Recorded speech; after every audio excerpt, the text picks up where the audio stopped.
শরীরের উপর ভাগায় রাখি, ঠিক কিনা? ঠিক। তোমরা যখন বাণিজ্যের তোমরা হিসাব নিকাশ করতে থাকো, শীত এবং গ্রীষ্ম দুইটার সময় তোমরা হিসাব করো যে শীত এসে যাচ্ছে, শীত আসার আগে আগেই কিন্তু বাণিজ্য শেষ করে চলে আসতে হবে। এটা তোমরা হিসাব করো। শীত সময়, শীতকাল আর গরমকাল সময়টা তোমরা এত মূল্য দাও, এটা আরো ব্যাখ্যা আছে, কিন্তু সময় কম তো সেজন্য আমি দু একটা পয়েন্ট খালি বলছি। মেঘ মেঘ মেঘ বারান্দা চিন্তা করা আপনার দরকার নেই।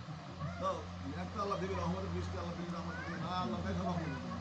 তো সে সময় আল্লাহ বললেন যে সময়ের কসম, আসরকে সময় বলা হয়েছে দিবসের শেষ ভাগ, সব মানুষ ক্ষতির মধ্যে।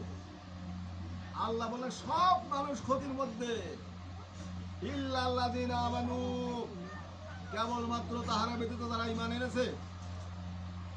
ঈমান আনার পরে আবার কি করেছে? ওয়া আমিলুস সালিহাত, তারা ভালো আমল করেছে, নেক আমল করেছে, সৎ কাজ করেছে, পুণ্যের কাজ করেছে, দান সাদকা করেছে, মানুষের দুঃখ মুসিবতে তাদেরকে সহযোগিতা করেছে, মানুষের উপকারে লেগেছে, মানুষের দুঃখ কষ্টে তারা সাহায্য করেছে, মানুষের বিপদ দেখলে ঝাঁপায় পড়েছে, এরকম ভালো কাজ তারা করেছে। আর আল্লাহর সাথে কোনো শিরক করে নাই, আল্লাহর একত্ববাদের উপর প্রতিষ্ঠিত থেকেছে, থেকে সবসময় তারা ভালোটাকেই বেছে নিয়েছে, মন্দটাকে তারা বর্জন করেছে। শয়তানি পথ যেটা, সেটাকে তারা পরিহার করেছে। আর যেটা আল্লাহর দেওয়া পথ, নবীর আদর্শ অনুযায়ী তাদের জীবনটাকে তারা সাজাই নিয়েছে। এইটা যে কোনো কাজ করতে গিয়ে তারা দেখেছে যে এইটা নবীর পক্ষ থেকে কোনো হুকুম আছে কিনা, এটা আল্লাহর পক্ষ থেকে কোনো হুকুম আছে কিনা। যদি আল্লাহর পক্ষ থেকে হুকুম থাকে, নবীর পক্ষ থেকে যদি হুকুম থাকে, তাহলে আমি সেটা করবো।